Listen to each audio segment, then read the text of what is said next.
Shalom jemaat yang dikasihi Tuhan, pada kesempatan ini kembali kita dituntun oleh Roh Kudus untuk belajar bersama-sama tentang kerajaan sorga dalam perumpamaan penabur benih. Lukas pasal 8 ayat 4 sampai dengan ayatnya yang ke-15 menjadi perikop kita pada kesempatan ini. Demikian firman Tuhan.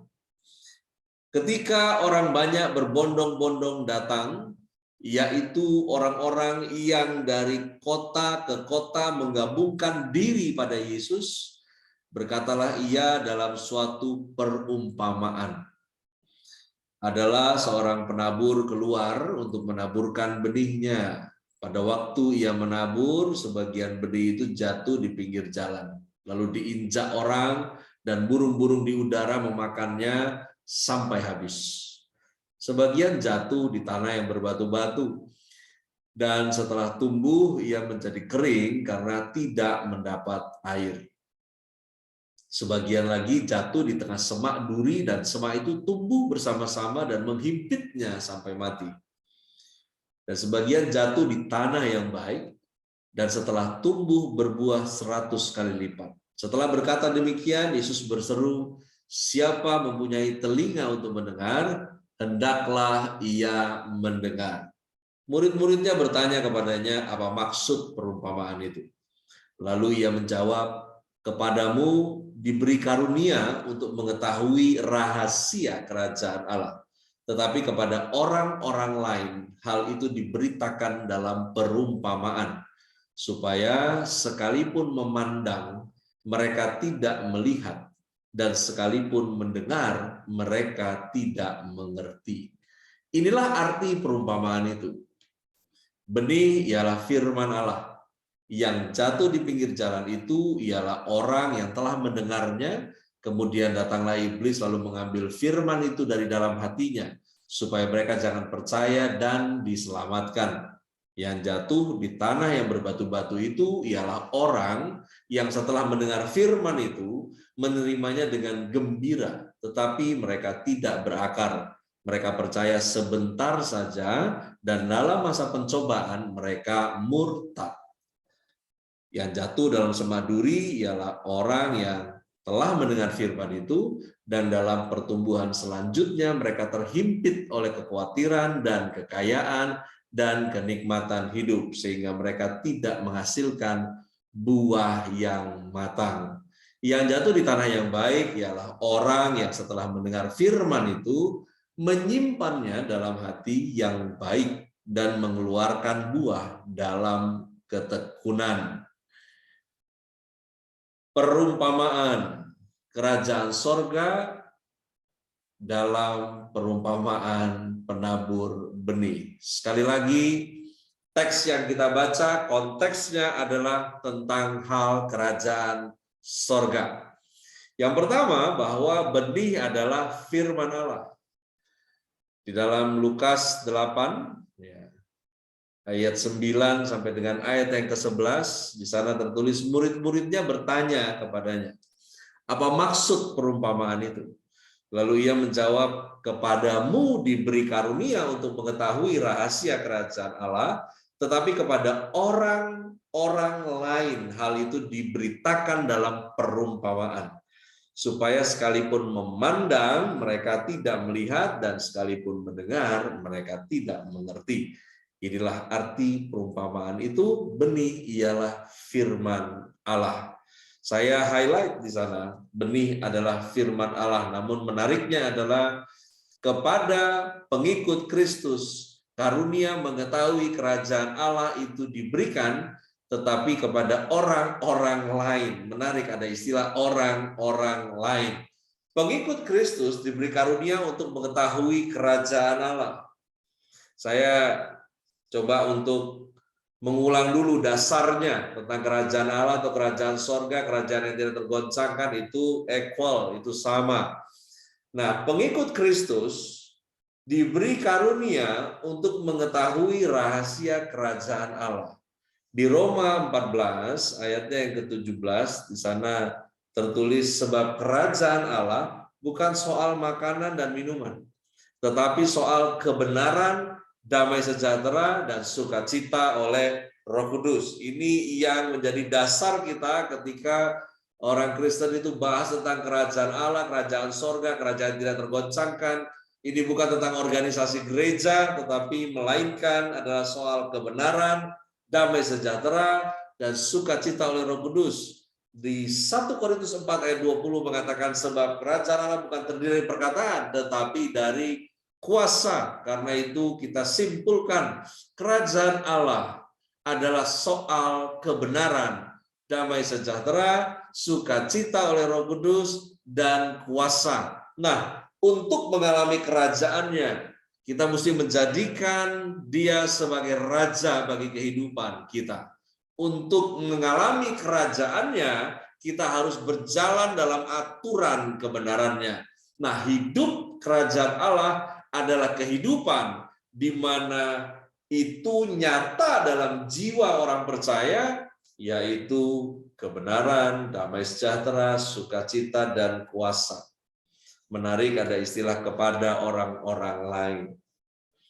Di sana dikatakan kepada orang-orang lain, hal kerajaan Allah diberitakan dalam perumpamaan. Dikatakan supaya sekalipun memandang, mereka tidak melihat. Ya, coba sambil didengarkan, operator bisa materinya di next ya. Kepada orang-orang lain, hal kerajaan Allah diberitakan dalam perumpamaan, supaya sekalipun memandang, ya, mereka tidak melihat, supaya sekalipun mendengar, mereka tidak mengerti. Yohanes 3 ayat 3 sampai dengan ayat yang kelima, di sana tertulis Yesus menjawab, katanya, aku berkata kepadamu, sesungguhnya jika seorang tidak dilahirkan kembali, ia tidak dapat melihat kerajaan Allah. Sinkron ya, dengan apa yang disampaikan di Lukas.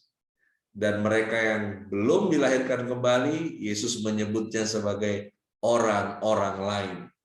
Di ayat keempat, kata Nikodemus kepadanya, bagaimanakah mungkin seorang dilahirkan kalau ia sudah tua? Dapatkah ia masuk kembali ke dalam rahim ibunya dan dilahirkan lagi? Jawab Yesus, aku berkata kepadamu, sesungguhnya jika seorang tidak dilahirkan dari air dan roh, ia tidak dapat masuk ke dalam kerajaan Allah. Baiklah, yang pertama, bicara benih adalah firman Allah. Perumpamaan ini keseluruhannya adalah tentang kerajaan sorga. Nah, benih ada yang jatuh di pinggir jalan. Ini yang kedua. Lukas 8 ayatnya yang kelima, ada seorang penabur keluar menaburkan benihnya. Waktu ia nabur, sebagian benih jatuh di pinggir jalan, diinjak orang, burung-burung di udara memakannya sampai habis. Dan di Lukas 8 ayat 12, Yesus menjelaskan tentang perumpamaan ini, bahwa yang jatuh di pinggir jalan tuh orang yang udah dengar tapi tidak melakukan. Siapa yang dengar firman tapi tidak melakukan firman, mengatakan, ya, Alkitab sendiri bicara di sini bahwa datang iblis ambil firman itu. Ya. Luar biasa ya. Diambil gitu apa yang orang itu mau percaya. Jadi rupanya iblis bisa curi firman juga di sini. Ya. Tapi tujuannya bukan dia konfrontir dengan Tuhan, tetapi tujuannya adalah supaya orang yang udah dengar firman itu jangan percaya dan jangan diselamatkan. Ini yang jatuh yang pertama, di mana jatuh pada orang-orang yang dengar firman namun tidak melakukannya. Kerajaan sorga dengan perkara kebenaran, damai sejahtera, sukacita Roh Kudus, dan kuasa, dan itu tercakup di dalam benih firman Tuhan. Karena semuanya ada di dalam firman. Oleh karena itu ketika Anda mendengar namun tidak melakukannya, rupanya firman-Nya bisa dicuri. Ya. Yang mana Anda kehilangan karena Anda tidak melakukannya. Masih ingat di mana ada perumpamaan yang mengatakan karena tidak melipat gandakan, maka dari talenta yang dipercayakan yang tidak melipat gandakan apa yang ada padanya, semua diambil. Demikian juga dengan perumpamaan yang berbeda namun dengan inti yang sama tentang kerajaan sorga, bahwa ketika Anda mendengarkan namun Anda tidak melakukan, iblis akan kerja keras untuk membuat Anda nggak percaya dan endingnya tidak diselamatkan. Nah, yang ketiga adalah benih yang jatuh di tanah yang berbatu. Di Lukas 8 ayat yang ke-6, sebagian jatuh di tanah yang berbatu-batu. Dan setelah tumbuh, ia menjadi kering karena tidak mendapat air. Yesus menjelaskannya di ayatnya yang ke-13, yang jatuh di tanah berbatu itu adalah orang yang setelah dengerin firman, dia exciting menerimanya. Saya tidak melarang Anda untuk ekspresif di dalam mendengarkan firman Tuhan. Anda dengarkan firman dan Anda teriak amin paling kencang, itu bagus karena Anda bersemangat antusias di dalam Tuhan. Hanya saja firman bilang, jangan berhenti sampai gembira. Masalahnya setelah gembira nggak berakar. Mereka percaya sebentar saja dan dalam masa pencobaan mereka murtad. Orang yang model begini adalah menerima Tuhan firman-Nya dengan gembira, tapi nggak berakar. Karena nggak berakar, percayanya sebentar saja, dan dalam masa pencobaan, kita paham bicara soal pencobaan, bahwa pencobaan yang tentunya datang dari, kalau Yakobus mengatakan tentang pencobaan, setiap orang dicobai oleh keinginan sendiri, karena ketika Anda dan saya dengan gembira menerima firman, namun tidak menggalinya lebih dalam, tidak mempelajarinya lagi, tidak merenungkannya lagi.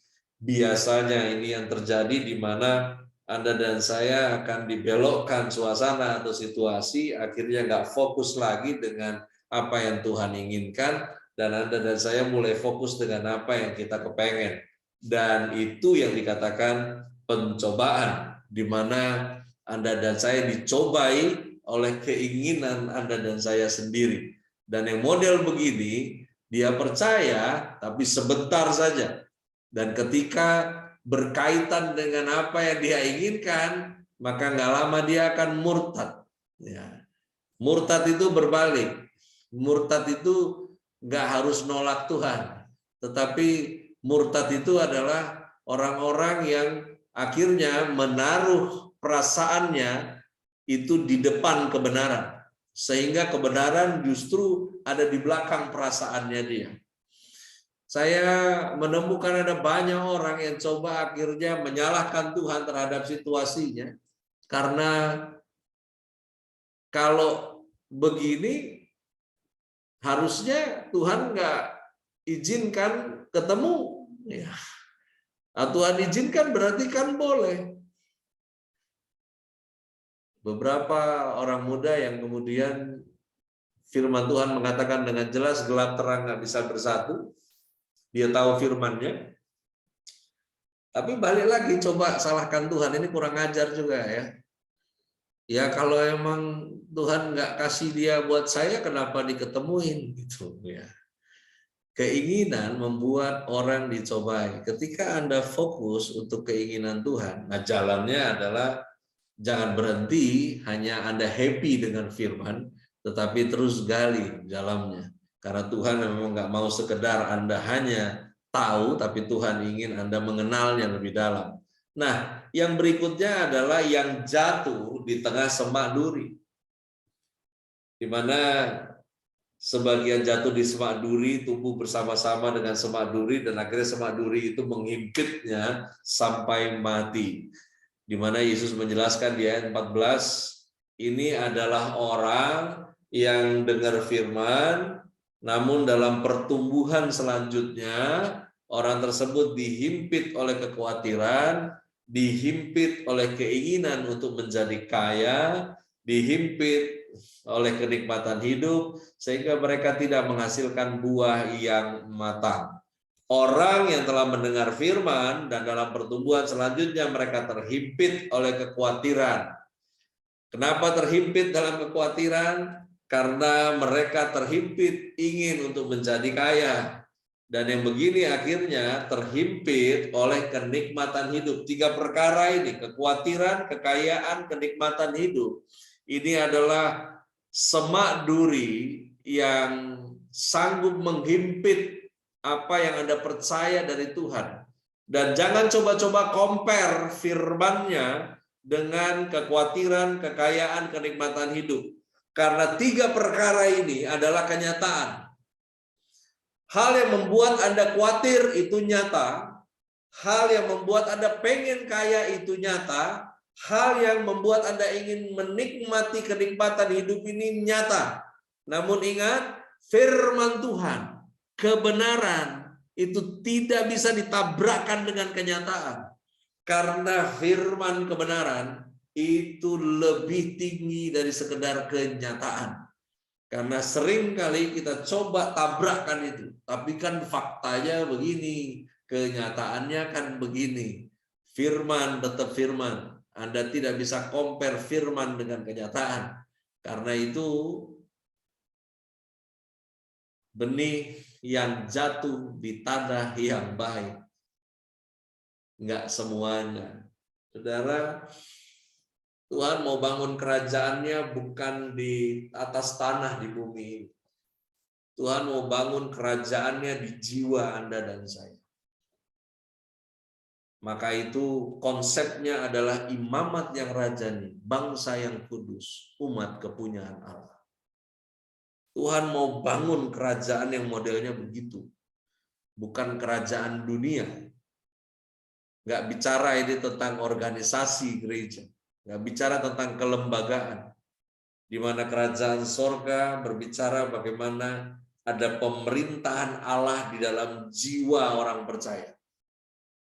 Dan untuk itu terjadi, dari semua perumpamaan pada saat ini, kita tangkap pesan jadi rema bahwa jadilah tanah yang baik, sehingga Tuhan bisa garap hidup Anda untuk kemuliaan-Nya. Benih yang jatuh di tanah yang baik. Di ayat 8 dikatakan, benih sebagian jatuh di tanah yang baik, dan setelah tumbuh, berbuah 100 kali lipat. Dan setelah itu Yesus berkata, yang punya kuping dengar. Ya. Sebaiknya yang punya telinga dengar. Jangan pura-pura tuli. Karena kalau tanahnya baik, pasti berbuah 100 kali lipat. Nggak bisa sembunyi. Ya, itu sudah firman punya, paten punya. Siapa yang baik tanahnya, benih itu pasti tumbuh buah 100 kali lipat. Di ayat 15, di sana Yesus menjelaskan bahwa yang jatuh di tanah yang baik ialah orang yang setelah mendengar firman itu, orang itu menyimpan firman itu dalam hati yang baik. Ya, ini penting loh, nggak hanya sekedar dibilang menyimpan dalam hati. Tapi firman-Nya berkata menyimpannya dalam hati yang baik. Dan mengeluarkan buah dalam ketekunan. Ayatnya nggak sekedar mengatakan tanah yang baik itu adalah yang setelah dengar firman, nyimpen di hati, kemudian besoknya berbuah. Tidak. Menyimpan dalam hati yang baik, dan buah itu akhirnya keluar di dalam ketekunan. Yang mana ketika balik lagi, ketika jatuh di tanah yang baik, bukan berarti lingkungan kanan kirinya semuanya baik. Tapi pastinya bertetangga dengan yang namanya semak duri. Berhadapan dengan burung di udara yang akan makan benih itu sampai habis. Dan tentunya pasti di sekelilingnya juga ada batu, ada semak duri. Diperhadapkan dengan kekhawatiran, dengan kekayaan, dengan kenikmatan hidup, itu hanya situasi. Masalahnya tanahnya baik apa enggak? Orang yang setelah mendengar firman menyimpannya dalam hati adalah mereka yang bisa mengeluarkan buah di dalam ketekunan. Kerajaan sorga terkait dengan keselamatan. Kerajaan sorga tidak hanya berperkara dengan upah, di mana Anda dan saya akan memerintah bersamanya dalam kerajaan yang nyata di masa 1000 tahun nanti. Namun dimulai dari hari ini, di mana Anda dan saya menerima keberadaan firman secara utuh sebagai pribadi Allah, perangkat daripada kerajaan sorga itu, yang Tuhan mau bangun di dalam jiwamu, bukan bangun di tanah asalmu, bukan bangun di atas lahan yang mewah, bukan bangun dalam bentuk bangunan, tetapi dibangun dalam bentuk imamat yang rajani, bangsa yang kudus, umat kepunyaan Allah.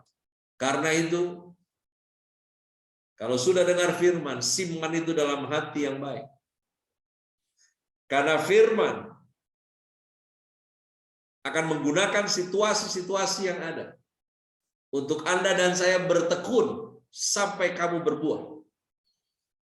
Karena proses pasti berdampingan dengan situasi. Tidak mungkin tidak. Karena itu pergumulan itu dihadapi dengan penyertaan Tuhan. Penyertaan Tuhan tidak menghilangkan pergumulan Anda. Dan tentunya ini adalah proses di mana kita menghormatinya dengan ketekunan. Di dalam Yohanes 15 ayat 2 sampai dengan ayat yang ke-8, jelas Yesus berkata bahwa setiap ranting yang berbuah dibersihkannya supaya ia lebih banyak berbuah. Dan kamu memang sudah bersih karena firman yang telah kukatakan kepadamu. Barang siapa tinggal di dalam aku dan aku di dalam dia, ia berbuah banyak. Sebab di luar aku, kamu tidak dapat berbuat apa-apa. Itu artinya, kalau kamu di dalam dia, dia di dalam kamu, semuanya mungkin. Semuanya mungkin. Karena di luar dia, kita tidak dapat berbuat apa-apa. Dan dalam hal inilah, Bapa dipermuliakan. Apa itu? Jika Anda dan saya berbuah banyak. Dan dengan demikian, kamu adalah murid-murid Kristus. Galatia 2 ayat 22 sampai 23. Dari Yohanes sudah jelas dikatakan bahwa jalan untuk Anda dan saya mempermuliakan Bapa di surga. Bukan dengan lu banyak tepuk tangan ketika ibadah. Ya, WL yang bolak-balik nyuruh kita tepuk tangan kayak kita nggak kelar-kelar sekolah minggunya gitu kan.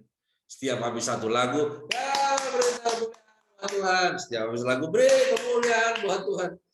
Aduh, saya sepanjang hari dari tadi itu ketemu yang begitu, bola-balik. Sementara firman bilang, kalau kau mau permuliakan Bapamu di sorga, berbuah, bos. Berbuah, nggak ada jalan lain. Dan di Galatia 2 ayat 22 sampai 23 di sana tertulis, tetapi buah roh ialah kasih, sukacita, damai sejahtera, kesabaran, kemurahan, kebaikan, kelemah lembutan, penguasaan diri. Tidak ada hukum yang menentang hal-hal tersebut. Tidak ada hukum yang menentang kasih, menentang sukacita, menentang damai sejahtera, menentang kesabaran, menentang kemurahan. Gak ada yang menentang kebaikan, gak ada yang menentang kesetiaan, gak ada yang menentang kelemah lembutan, gak ada yang menentang penguasaan diri. Dan itu semuanya yang harusnya muncul. Firman berkata, kalau itu nggak muncul sebagai buah, potong. Karena itu Anda nggak bisa pura-pura ikut, pura-pura jadi pengikut. Mari serius mulai sekarang dalam setiap apa yang Anda sedang hadapi, situasinya. Ini yang saya percaya bahwa Tuhan janji nggak bawa Anda turun, tapi Dia janji untuk bawa Anda terus naik. Itu artinya setiap anak Tuhan senantiasa Allah berperkara untuk dia terus dipromosi. Dari posisi bicara jabatan, bicara karakter, Tuhan mau bawa Anda terus naik. Karena hanya dengan berbuah, hanya dengan Anda tampil kasih, Anda tampil sukacita, Anda bisa tampil damai sejahtera, tampil sabar, tampil kemurahan, tampil kebaikan, tampil kesetiaan, tampil kelemah lembutan, tampil penguasaan diri. Hanya dengan itu Bapamu di sorga dipermuliakan, bukan dengan banyak tepuk tangan. Kiranya apa yang kita renungkan dari apa yang Yesus sampaikan ini boleh menjadi sebuah ikatan janji kita di hadapan Tuhan. Bahwa kamu sudah dipilih. Kamu sudah dipilih. Karena itu biarkan Tuhan pakai kamu. Biarkan dia lebih leluasa lagi untuk permuliakan Bapa di sorga melalui hidup Anda. Oleh karena itu, mari jadi tanah yang baik. Supaya kerajaan sorga itu bisa dibangun dengan lebih leluasa di dalam jiwamu. Karena dari situ Tuhan mau bekerja. Bukan dari apa yang di luar diri, tapi dari dalam diri. Karena Anda dan saya adalah baitnya. Tuhan Yesus memberkati kita. Amin.